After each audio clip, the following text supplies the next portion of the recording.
Chapter 6, Currency War 3, 2010 through... The purpose is not to push the dollar down. This should not be regarded as some sort of chapter in a currency war. Janet Yellen, Vice Chair of the Federal Reserve, commenting on quantitative easing, November 16, 2010. Quantitative easing also works through exchange rates. The Fed could engage in much more aggressive quantitative easing to further lower the dollar. Christina D. Romer, former chair of the Council of Economic Advisers, commenting on quantitative easing, February 27, 2011. Three supercurrencies, the dollar, the euro, and the yuan, issued by the three largest economies in the world, the United States, the European Union, and the People's Republic of China, are the superpowers in a new currency war, Currency War 3, which began in 2010 as a consequence of the 2007 depression and whose dimensions and consequences are just now coming into focus. No one denies the importance of the other major currencies in the global financial system, including Japanese yen, UK pound sterling, Swiss francs, and those of the remaining BRICS, Brazilian real, Russian ruble, Indian rupee, and South African rand. These currencies derive their importance from the size of the economies that issue them and the volume of trade and financial transactions in which these countries engage. By these measures, the indigenous dollars issued by Australia, New Zealand, Canada, Singapore, Hong Kong, and Taiwan, as well as the Norwegian krona, South Korean won, and UAE dirham, all have pride of place. But the combined GDP of the United States, European Union, and China, almost 60% of global GDP, creates a center of gravity to which all other economies and currencies are peripheral in some way. Every war has its main fronts and its romantic and often bloody sideshows. World War II was the greatest and most expansive military conflict in history. The U.S. perspective on World War II is neatly divided into Europe and the Pacific, while a Japanese perspective would encompass an imperial empire stretching from Burma to an overextended attack at Pearl Harbor. The English, it seems, fought everywhere at once. So it is with currency wars. The main battle lines being drawn are a dollar-yuan theater across the Pacific, a dollar-euro theater across the Atlantic, and a euro-yuan theater in the Eurasian landmass. These battles are real, but the geographic designations are metaphorical. The fact is, currency wars are fought globally in all major financial centers at once, 24 hours per day, by bankers, traders, politicians, and automated systems, and the fate of economies and their affected citizens hang in the balance. Participation in currency wars today is no longer confined to the national issuers of currency and their central banks. Involvement extends to multilateral and global institutions such as the IMF, World Bank, Bank for International Settlements, and United Nations, as well as private entities such as hedge funds, global corporations, and private family offices of the super-rich. Whether as speculators, hedgers, or manipulators, these private institutions have as much influence over the fate of currencies as the nations that issue them.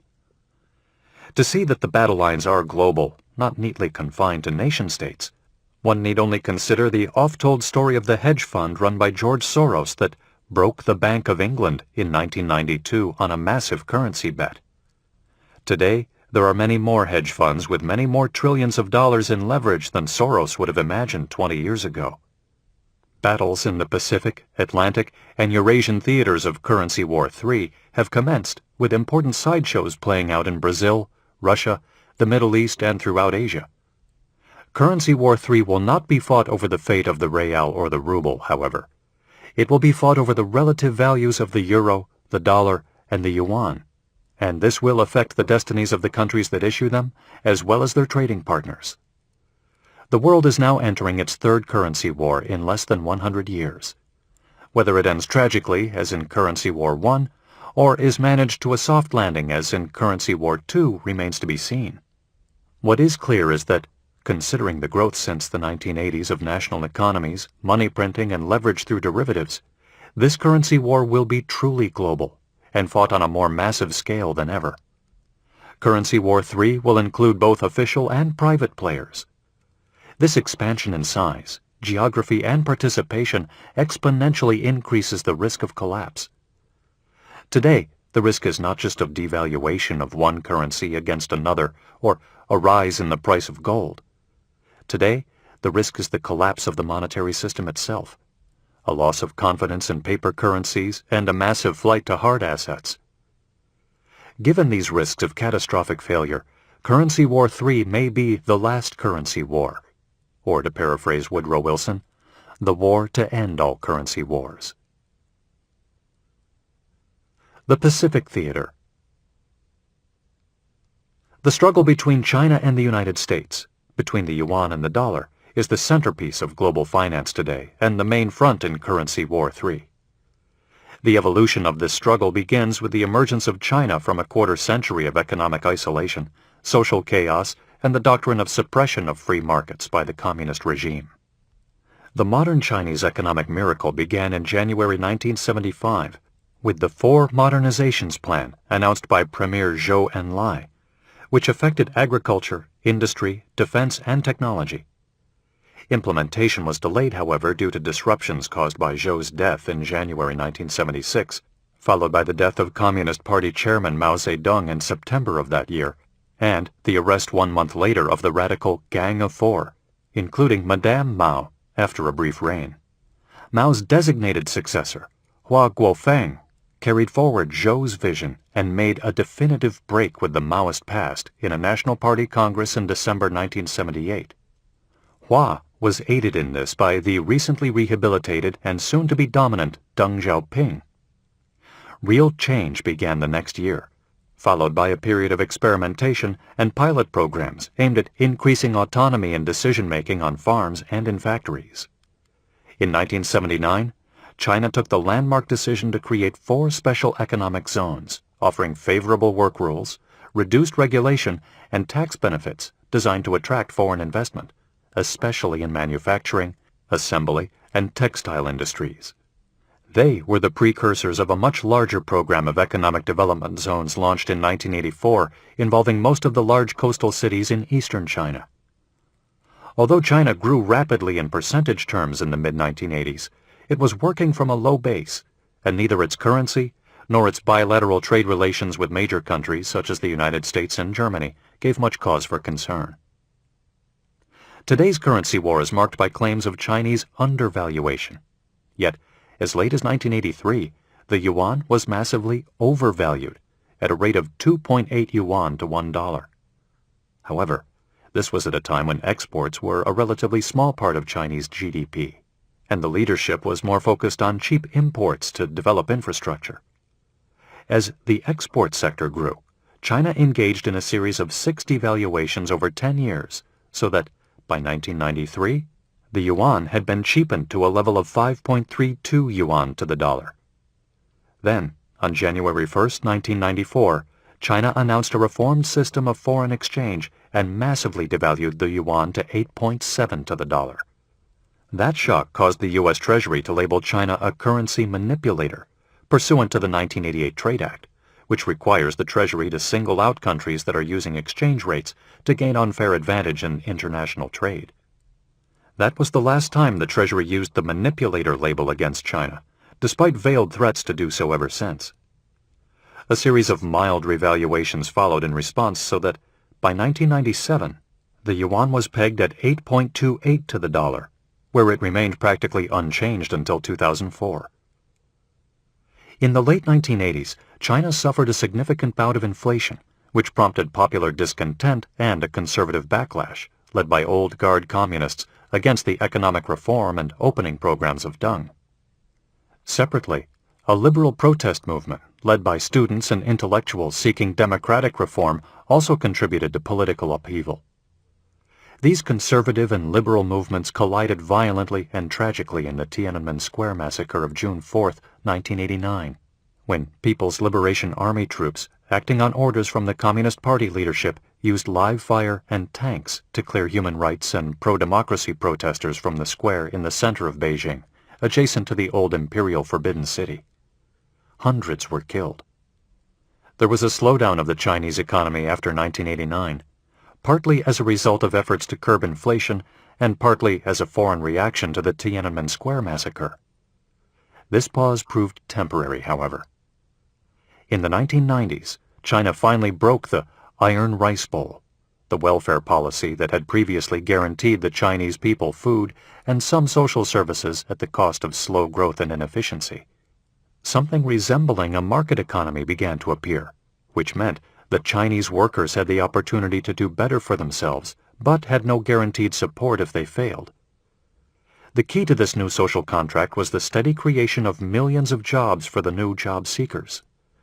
With memories of Tiananmen fresh in their minds, and the historical memory of over a century of chaos, the leadership knew the survival of the Communist Party and the continuation of political stability depended on job creation. Everything else in Chinese policy would be subordinate to that goal. The surest way to rapid, massive job creation was to become an export powerhouse. The currency peg was the means to this end. For the Communist Party of China, the dollar-yuan peg was an economic bulwark against another Tiananmen Square. By 1992, reactionary elements in China opposed to reform again began to push for a dismantling of Deng's special economic zones and other programs. In response, a visibly ailing and officially retired Deng Xiaoping made his famous New Year's Southern Tour, a personal visit to major industrial cities, including Shanghai, which generated support for continued economic development and which politically disarmed the reactionaries. The 1992 Southern Tour marked a second-stage takeoff in Chinese economic growth, with real GDP more than doubling from 1992 to 2000. However, the effect of this spectacular growth in the 1990s on U.S.-China economic relations was muted by the continuing U.S. response to the Tiananmen Square massacre, which included economic sanctions and a general cooling of direct foreign investment by U.S. firms in China. A series of blunders and miscalculations, including the firing of a NATO cruise missile at the Chinese embassy in Belgrade in 1999, served to increase tensions. Economic relations were kept in an adversarial state by the April 2001 collision of a Chinese jet fighter with a U.S. reconnaissance plane, killing the Chinese pilot and causing the emergency landing of the U.S. plane on Chinese territory, and temporary imprisonment of the crew.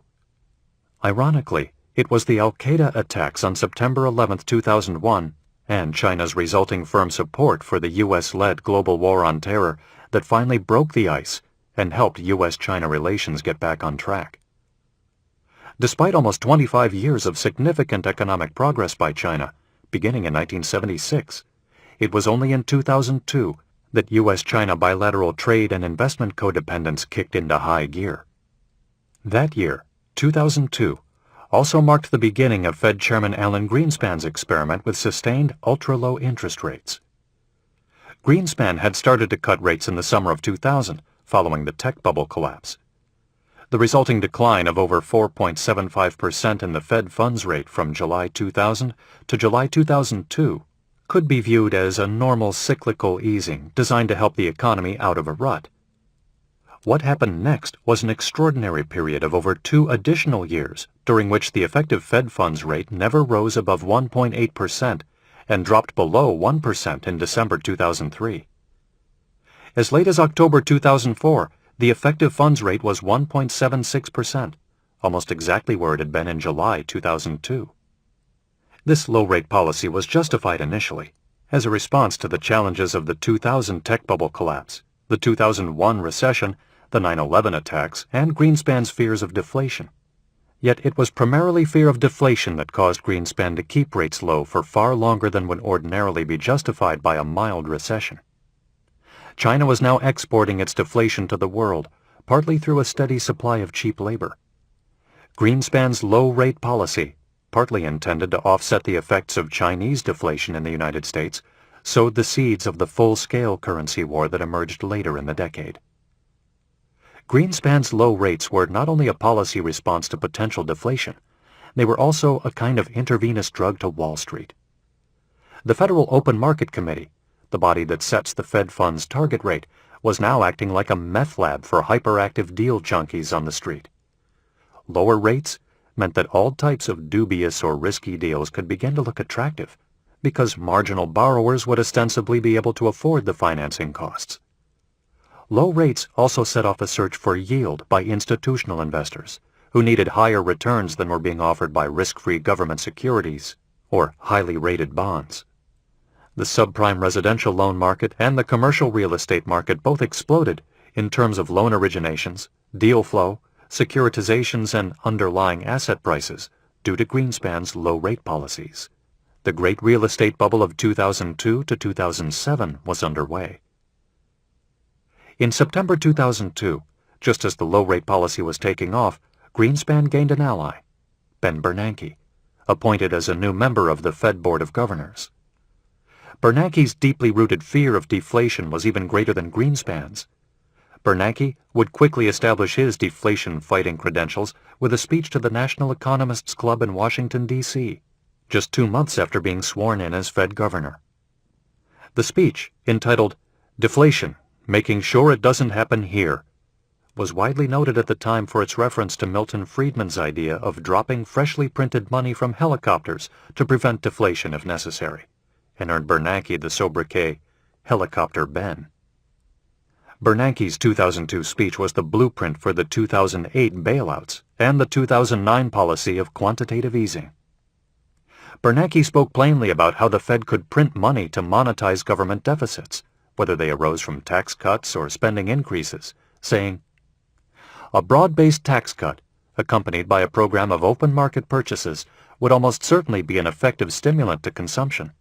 A money-financed tax cut is essentially equivalent to Milton Friedman's famous helicopter drop of money. Of course, the government could even acquire existing real or financial assets.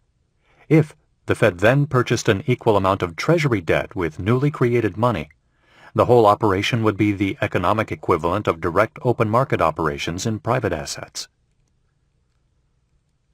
Bernanke was explaining how the Treasury could issue debt to buy private stock, and the Fed could finance that debt by printing money. This is essentially what happened when the Treasury took over AIG, GM, and Citibank and bailed out Goldman Sachs, among others. It had all been spelled out by Bernanke years earlier.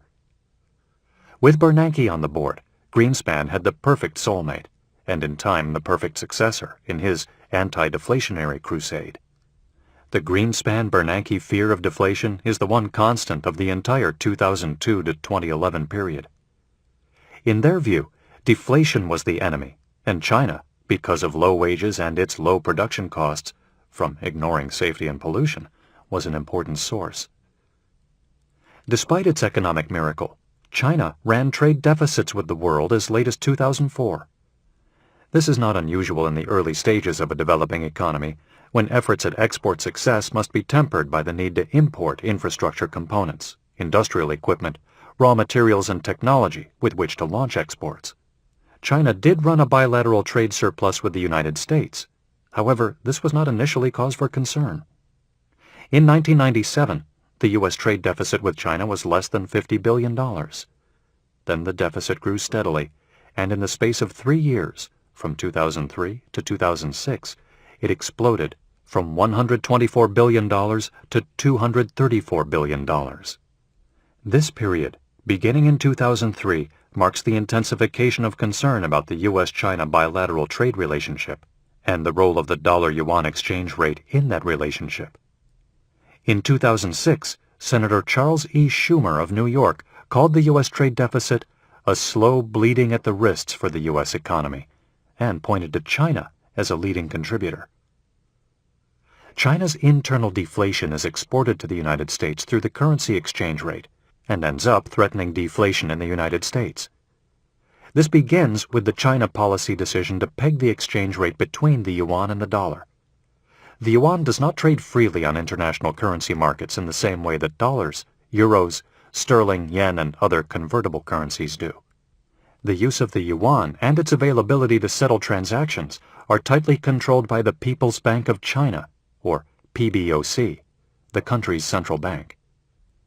When a Chinese exporter ships goods abroad and earns dollars or euros, it must hand over those currencies to the People's Bank of China in exchange for yuan, at a rate fixed by the bank.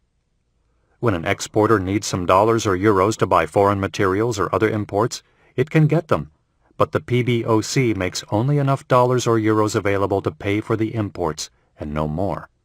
The rest is kept by the bank. The process of absorbing all the surplus dollars entering the Chinese economy, especially after 2002, produced a number of unintended consequences. The first problem was that the PBOC did not just take the surplus dollars, but rather purchased them with newly printed yuan. This meant that as the Fed printed dollars, and those dollars ended up in China to purchase goods, the PBOC had to print yuan to soak up the surplus. In effect, China had outsourced its monetary policy to the Fed, and as the Fed printed more, the PBOC also printed more in order to maintain the pegged exchange rate. The second problem was what to do with the newly acquired dollars. The PBOC needed to invest its reserves somewhere, and it needed to earn a reasonable rate of return. Central banks are traditionally ultra-conservative in their investment policies, and the PBOC is no exception, preferring highly liquid government securities issued by the United States Treasury. As a result, the Chinese acquired massive quantities of U.S. Treasury obligations as their trade surplus with the United States persisted and grew. By early 2011, Reuters estimated that total Chinese foreign reserves in all currencies were approximately $2.85 trillion, with about $950 billion of that invested in U.S. government obligations of one kind or another. The United States and China were locked in a trillion-dollar financial embrace, essentially a monetary powder keg that could be detonated by either side if the currency wars spiraled out of control. The United States desperately urged China to increase the value of the yuan in order to reduce the growing U.S. trade deficits with China and slow the massive accumulation of dollar-denominated assets by the PBOC. These pleas met with very limited success. From 2004 through mid-2005, the yuan remained pegged at about 8.28 yuan to $1, about where it had been since 1997. Suddenly, over the course of 2 days in late July 2005, the yuan increased in value from 8.28 to 8.11 to the dollar, an increase of almost 3%. From that sudden upward revaluation, the yuan began a long, gradual revaluation over the next 3 years, eventually reaching the level of about 6.82 to $1 in mid-July 2008. Then the PBOC again slammed on the brakes and held the yuan steady around the 6.83 level for the next 2 years. In June 2010, a second round of revaluation commenced, which by August 2011 brought the yuan slowly but steadily above 6.40 yuan to the dollar. This rise in the dollar value of the yuan was hardly smooth and was never without acrimony. The rhetorical and political battles between China and the United States from 2004 to 2011 on the subject of exchange rates dominated U.S.-Chinese economic relations, despite a host of other important bilateral issues, including Iran and North Korea. It is intriguing to think about how imbalances such as the U.S. bilateral trade deficit with China and China's massive accumulation of U.S. government debt would have evolved under the Bretton Woods system. China's accumulation of U.S. debt would have begun the same way, and there would always have been a desire to hold some amount of U.S. Treasury securities for diversification and liquidity management reasons. But at some point, China would have asked to cash in some of its Treasury securities for U.S. gold held in reserves, as was allowed under Bretton Woods. A relatively small redemption, say $100 billion of Treasury notes, done in early 2008 when gold was about $1,000 per ounce, would have equaled 100 million ounces of gold, or about 2,840 metric tons. This amounts to 35% of the entire official gold supply of the United States. Indeed, a full redemption of all U.S. government securities by China would have wiped out the U.S. gold supply completely and left the United States with no gold, and China the proud owner of over 9,000 metric tons. One can imagine Chinese naval vessels arriving in New York Harbor and a heavily armed U.S. Army convoy moving south down the Palisades Interstate Parkway from West Point to meet the vessels and load the gold on board for shipment to newly constructed vaults in Shanghai. No doubt, such a scene would have been shocking to the American people. Yet that imagined shock proves a larger point. America has, in fact, run trade deficits large enough to wipe out its entire gold hoard under the old rules of the game. Still, the idea of the gold standard was not to deplete nations of gold, but rather to force them to get their financial house in order long before the gold disappeared. In the absence of a gold standard and the real-time adjustments it causes, the American people seem unaware of how badly U.S. finances have actually deteriorated. While this example may seem extreme, it is exactly how most of the world monetary system worked until 40 years ago. In 1950, the United States had official gold reserves of over 20,000 metric tons.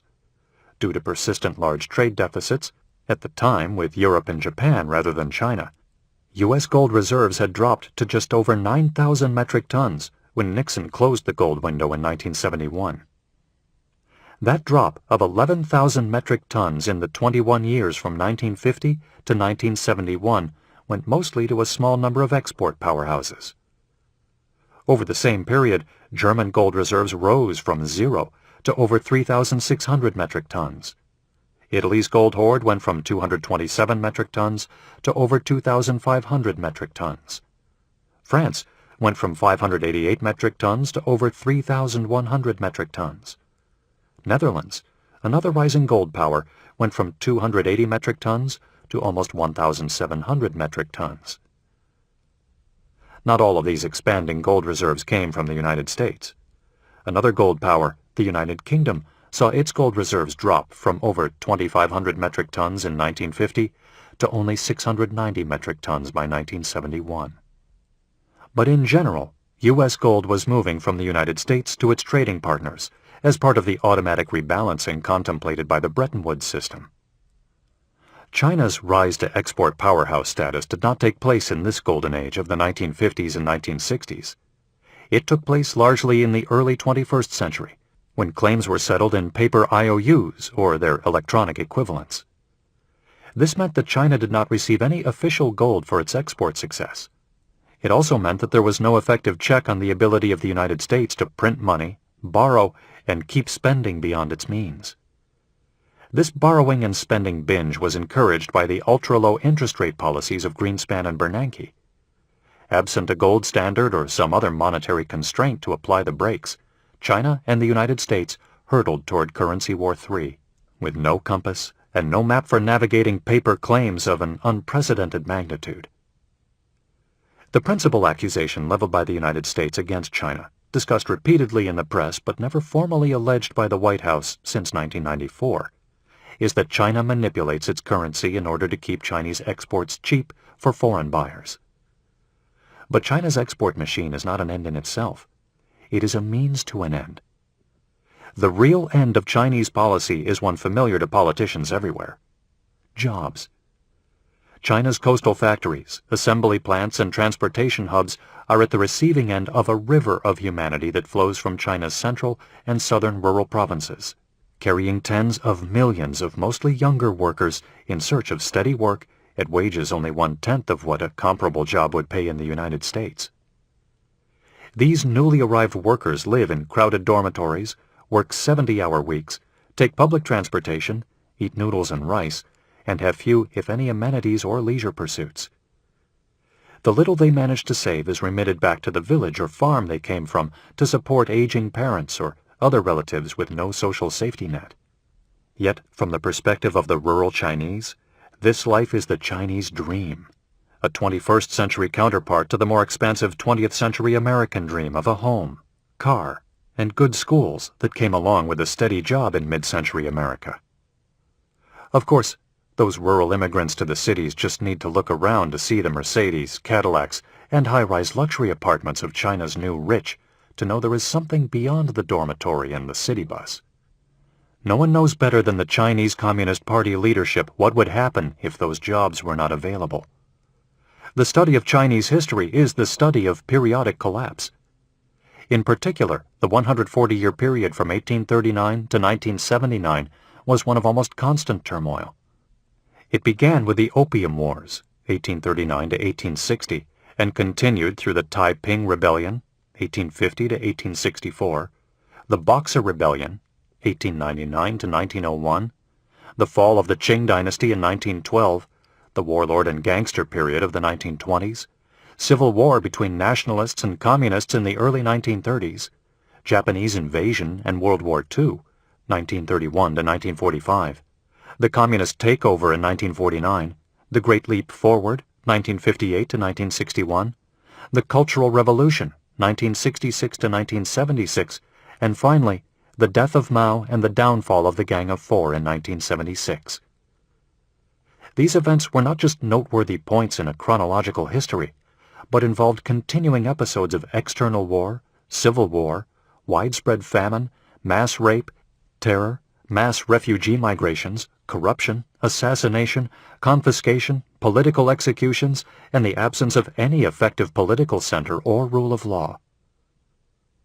By the late 1970s, Chinese culture and civilization were politically, morally, and physically exhausted, and the people, along with the Communist Party, wanted nothing more than stability and economic growth. Liberal democracy and civil rights could wait.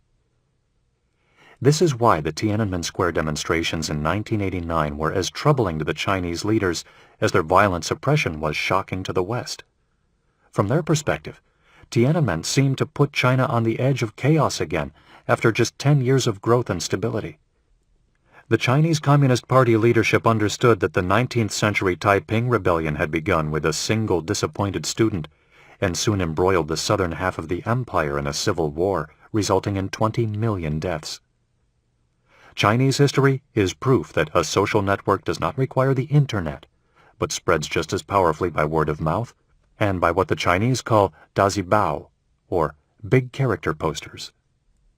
The Chinese leaders also understood that the Tiananmen protests were fueled not just by pro-democracy sentiments, but by student and worker resentment at higher food prices and slower job growth, as China's policymakers hastened to tamp down the economy to fight the inflation that had begun to take off in the late 1980s. Of course, the United States also cared about job creation.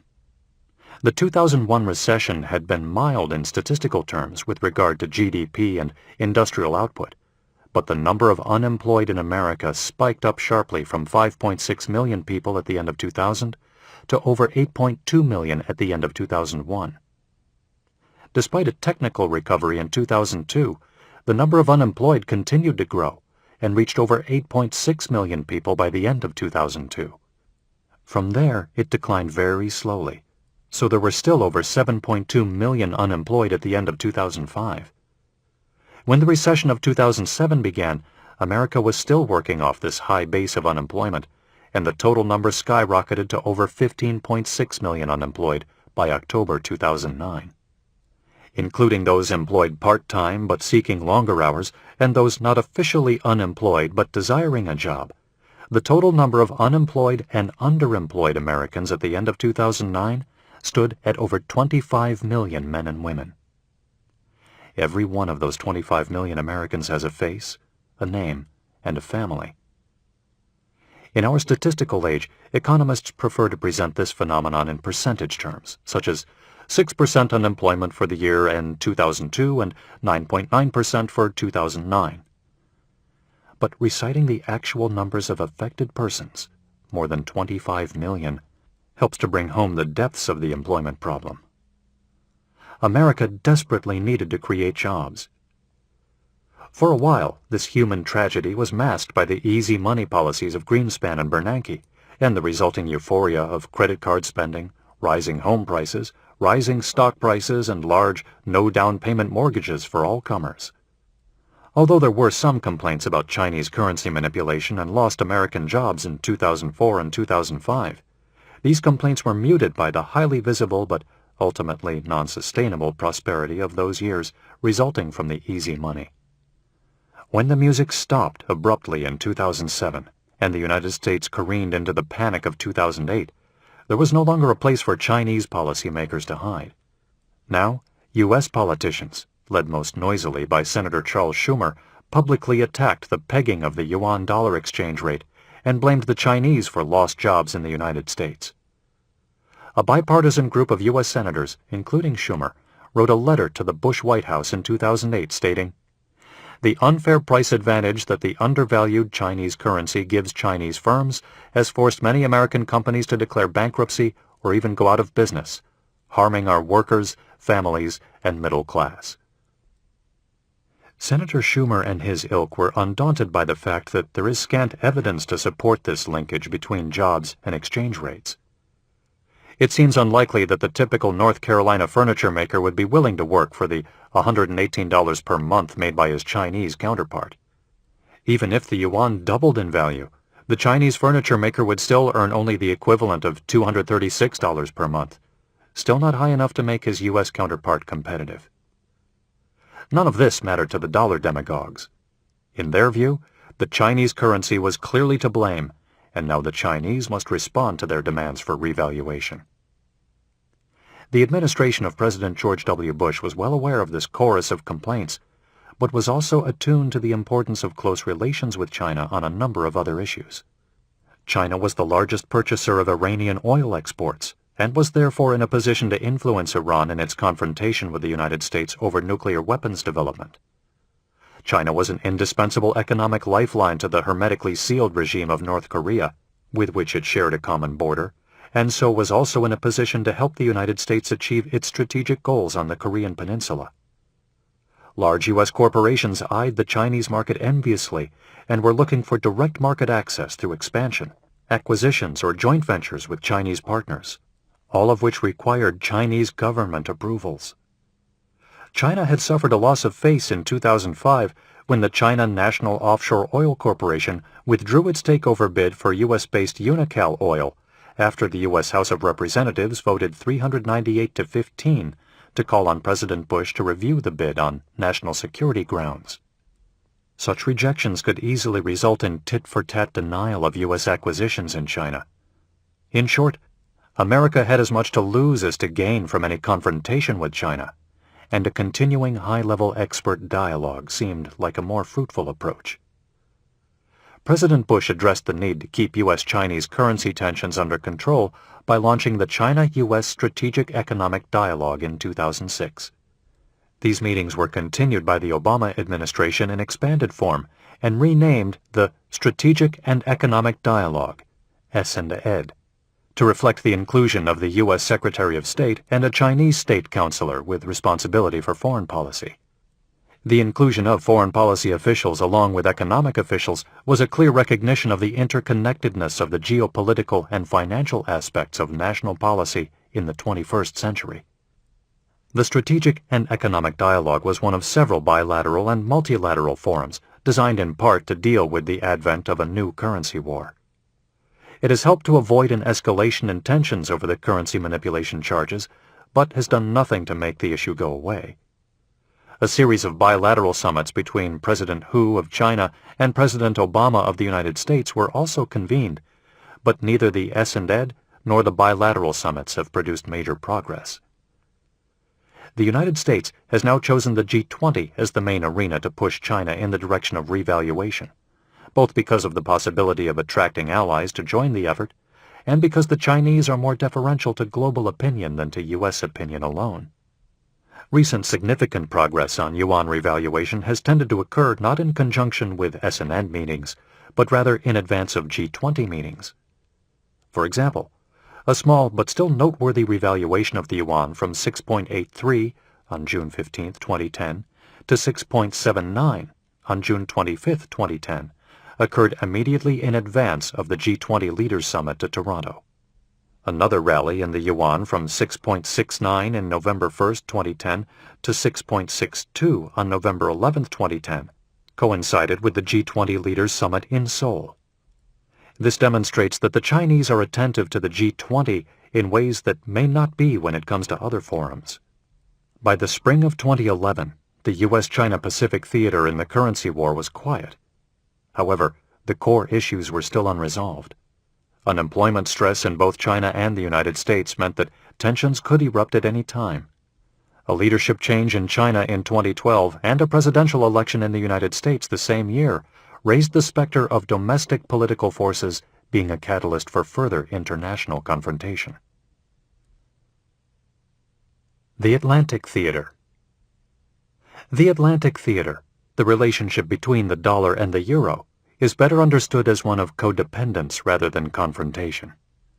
This is because of the much larger scale and degree of interconnectedness between U.S. and European capital markets and banking systems compared to any other pair of financial relationships in the world. This interdependence was never on more vivid display than in the immediate aftermath of the bankruptcy of the Lehman Brothers Investment Bank in September 2008. Although the bankruptcy was filed in U.S. federal courts after a failed bailout attempt by the U.S. Treasury, some of the largest financial victims and worst affected parties were European hedge funds that had done over-the-counter swaps business or maintained clearing accounts at Lehman's London affiliates. This transatlantic fiasco, heavily reported at the time, was amplified in December 2010 when the Fed, in response to disclosures required by the new Dodd-Frank Act, released extensive details of its emergency lending and bailout operations to Europe during the panic of 2008. The euro-dollar exchange rate in early 2011 was almost exactly where it was in 2007. The dollar was worth $1.30 in early January 2007 and traded right around $1.30 4 years later. But this equivalence should not be mistaken for stability. In fact, the euro-dollar relationship has been highly volatile, with the euro trading as high as $1.59 in January 2008 and as low as $1.10 in June 2010. The euro and dollar are best understood as two passengers on the same ship. At any given time, one passenger might be on a higher deck and the other on a lower one. They can change places at will and move higher or lower relative to each other, but at the end of the day, they are on the same vessel, moving at the same speed, heading for the same destination. The day-to-day fluctuations reflect technical factors, short-term supply and demand requirements, fears of default or disintegration of the euro, followed quickly by relief at the latest rescue or bailout package. Through it all, the euro-dollar pair travel on, never separated by more than the dimension of the vessel on which they both sail. The United States nevertheless has its hands full on the currency war's Atlantic front, not in trying to strengthen the euro excessively, but rather in making sure it does not fall apart altogether. The euro itself is a kind of miracle of modern monetary creation, having been invented by the members of the European Union after 30 years of discussion and 10 years of intensive technical study and planning. It was the capstone of a European project begun after World War II and intended to preserve the peace. Beginning at the end of the Renaissance in the mid-16th century, Europe had been racked for over 400 years by the battles waged during the Reformation, the Counter-Reformation, the 30 Years' War, the English Revolution, the wars of Louis XIV, the 7 Years' War, the French Revolution, the Napoleonic Wars, the Franco-Prussian War, World War I, World War II, the Holocaust, the dropping of the Iron Curtain, and the nuclear terror of the Cold War. By the late 20th century, Europe was highly cynical about nationalist claims and the potential for military advantage. The old ethnic, national, and religious divides were still there. What was needed was a unifying force, something that would tie economies so closely together that war would be unthinkable, if not impossible. Starting with the six-nation coal and steel community in 1951, Europe progressed through various forms of free trade areas, common markets, and monetary systems. The Maastricht Treaty of 1992, named after the city in the Netherlands where it was negotiated and signed, provided for the formation of a political entity, the European Union, and ultimately led to the creation of the euro in 1999. The euro was to be issued by the new European Central Bank. By 2011, the euro was used by 17 member states. Yet from the start, analysts warned that a single currency backed by a single central bank was incompatible with the diverse fiscal policies of the member countries adopting the euro. Countries that had historically been profligate and had defaulted on debt or devalued their currencies, such as Greece or Spain, would be awkward partners in a union that included fiscally prudent countries like Germany. It took 10 years for all the flaws in this grand scheme to be fully revealed, although they were there from the start.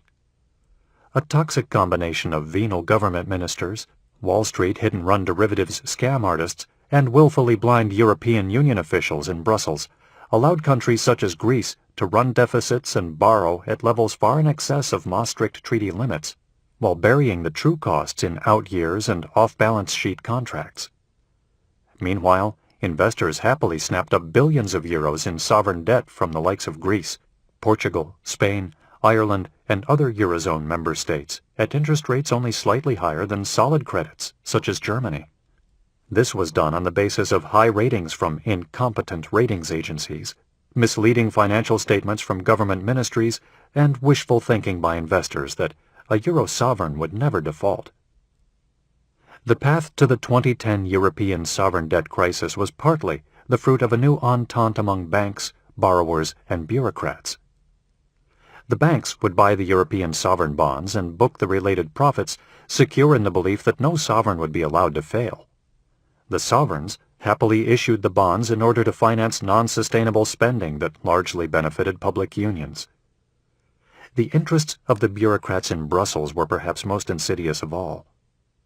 If the European sovereign debt crisis resolved itself, everyone would praise the success of the euro project. If some European sovereign debt failed, the bureaucrat's solution would be more, not less, integration, and more, not less, oversight from Brussels. By turning a blind eye to the recklessness, Brussels had constructed a no-lose situation. If the euro succeeded, they won praise, and if the euro came under stress, they won power. The stress came soon enough. The European banks gorged not only on euro sovereign debt, but also on debt issued by Fannie Mae and the full alphabet soup of fraudulent Wall Street structured products such as collateralized debt obligations, or CDOs.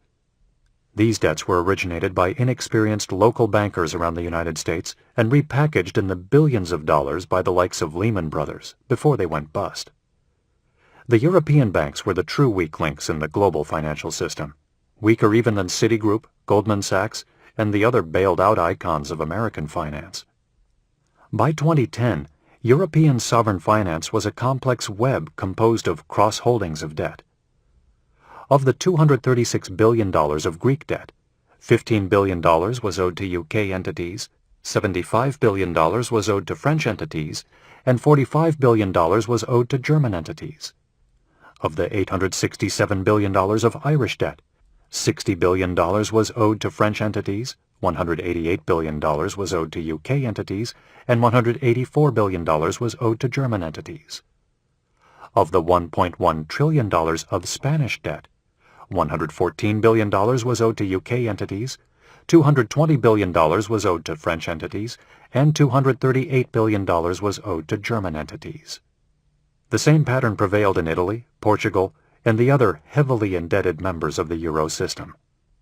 The mother of all inter-European debts was the $511 billion that Italy owed to France. While this sovereign debt was owed to a variety of institutions, including pension funds and endowments, the vast majority was owed to other countries' banks. This was the reason for the Fed's secret bailout of Europe in 2008, and why the Fed fought so hard to keep the details confidential until some of it was forced into the open by the Dodd-Frank legislation of 2010. This was the reason Fannie Mae and Freddie Mac bondholders never took any losses when those companies were bailed out by the U.S. taxpayers in 2008. This was why the leading states, Germany and France, rallied quickly to prop up sovereign borrowers in the periphery, such as Greece, Ireland, and Portugal, when the euro sovereign crisis reached a critical stage in 2010. The impetus behind all three bailouts was that the European banking system was insolvent. Subsidizing Greek pensioners and Irish banks was a small price to pay to avoid watching the whole rotten edifice collapse. However, in the European sovereign debt crisis, Europe was not alone. Both the United States and China supported the European bailouts for different but ultimately self-interested reasons. Europe is a massive export market for the United States. A strong euro keeps up the European appetite for U.S. machines, aircraft, pharmaceuticals, software, agricultural produce, education, and the variety of goods and services the United States has to offer. A collapse of the euro would mean a collapse in trade between the two giants of global output. A collapse of a European sovereign could take down the European banks and the euro with it, as investors instantaneously developed a revulsion for all debt denominated in euros and fled from European banks.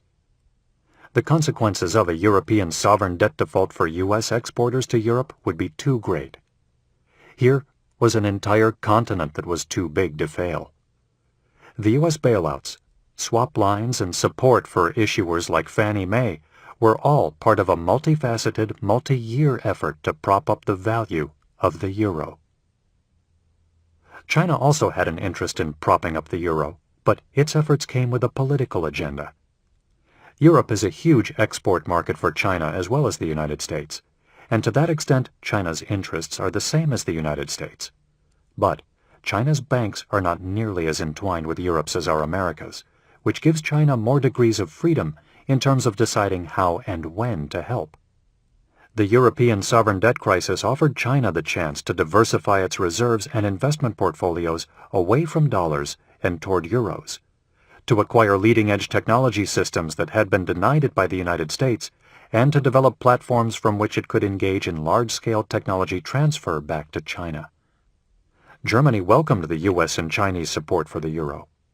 As an export powerhouse, Germany might have been expected to favor a weak euro for the same reason that the United States favors a weak dollar and China favors a weak yuan, to gain an edge in the currency wars with a cheap currency that promotes exports.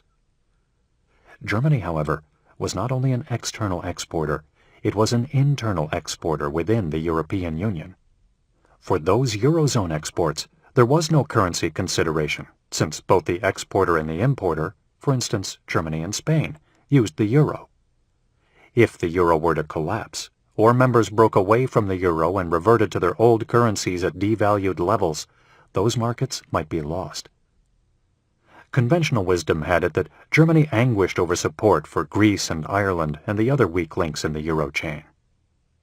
In fact, Germany had no attractive alternatives. The costs of a euro collapse far outweighed the costs of regional bailouts. Germany actually benefited from the European sovereign debt crisis.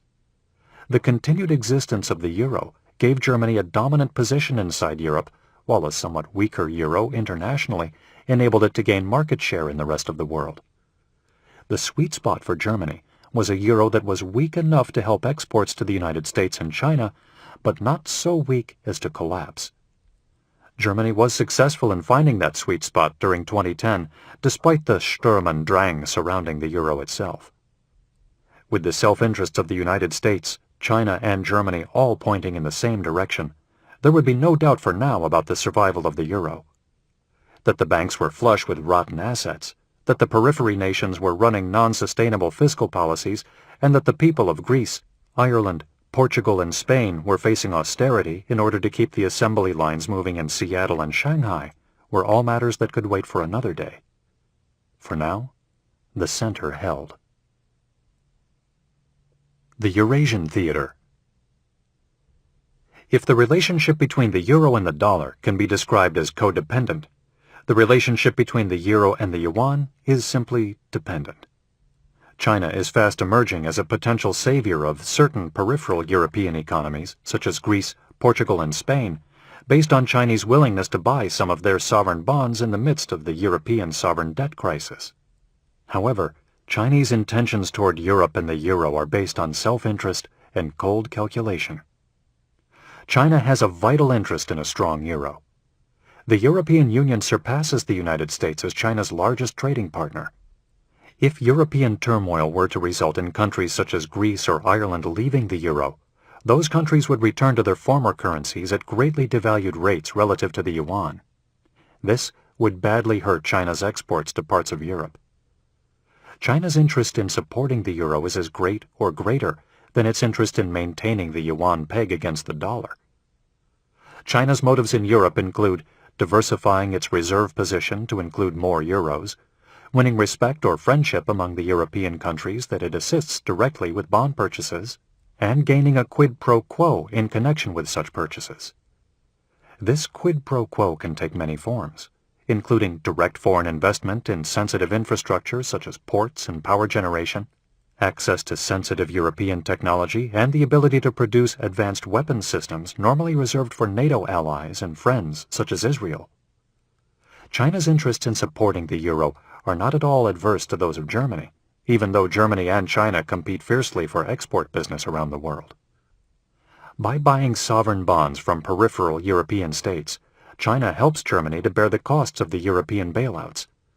By helping to prop up the euro, China helps Germany avoid the losses it would suffer if the euro collapsed, including catastrophic damage to German banks. It is a no-lose situation for China, and one that secures its Eurasian flank while it fights the United States head-on. China's main front in the currency wars is the United States, and it has so far avoided a conflagration in the Eurasian front. This is due to both European weakness and Chinese finesse. The United States likewise supports the euro, and for the same reasons as China. A catastrophic collapse of the euro would weaken its value relative to the dollar and hurt U.S. exports that compete with European exports in markets of the Middle East, Latin America, and South Asia. China and the United States not only want the euro to survive, they also want to see it gain strength relative to the dollar and yuan in order to help their own exports. Europe, China, and the United States are united in their efforts to avoid a euro collapse, despite their mixed motives and adversarial postures in other arenas. This much unity of purpose probably means that the euro will muddle through the current crisis and remain intact for the foreseeable future, despite potential bond restructurings and austerity plans. Whether this balancing act can be continued, and whether China's charm offensive in Europe will be maintained, remains to be seen. If the euro actually does collapse, China could suffer massive losses on its bond positions, a revaluation of the yuan, and lost exports all at the same time. China may yet come into confrontation with Europe on a number of issues, but for now, all is quiet on China's Western Front. Global skirmishes. Apart from the big three theaters in the currency war, the Pacific, dollar-yuan, the Atlantic, euro-dollar, and the Eurasian, euro-yuan, there are numerous other fronts, sideshows, and skirmishes going on around the world. The most prominent of these peripheral actions in the currency war is Brazil. As late as 1994, Brazil maintained a peg of its currency, the real, to the US dollar. However, the global contagion resulting from the Mexican tequila crisis of December 1994 put pressure on the real and forced Brazil to defend its currency. The result was the Real Plan, by which Brazil engaged in a series of managed devaluations of the real against the dollar. The real was devalued about 30% from 1995 to 1997. After this success in managing the dollar value of the real to a more sustainable level, Brazil once again became the victim of a contagion. This time the crisis did not arise in Latin America, but from East Asia. This new financial crisis broke out in 1997 and spread around the world from Thailand to Indonesia, South Korea, and Russia, and finally came to rest in Brazil, where the IMF arranged a monetary firewall with emergency funding as the Fed frantically cut U.S. interest rates to provide needed global liquidity. In the aftermath of that financial storm, and under IMF prompting, Brazil moved to a free-floating currency and a more open capital account, but it still experienced periodic balance of payment crises and required IMF assistance again in 2002. Brazil's fortune took a decided turn for the better with the 2002 election to the presidency of Luiz Inácio Lula da Silva, known as Lula. Under his leadership, from 2003 through 2010, Brazil underwent a vast expansion of its natural resource export capacity along with significant advances in its technology and manufacturing base. Its Embraer aircraft became world-class and catapulted Brazil to the position of the world's third-largest aircraft producer. Its huge internal market also became a magnet for global capital flows, seeking higher returns, especially after the collapse of yields in U.S. and European markets following the panic of 2008.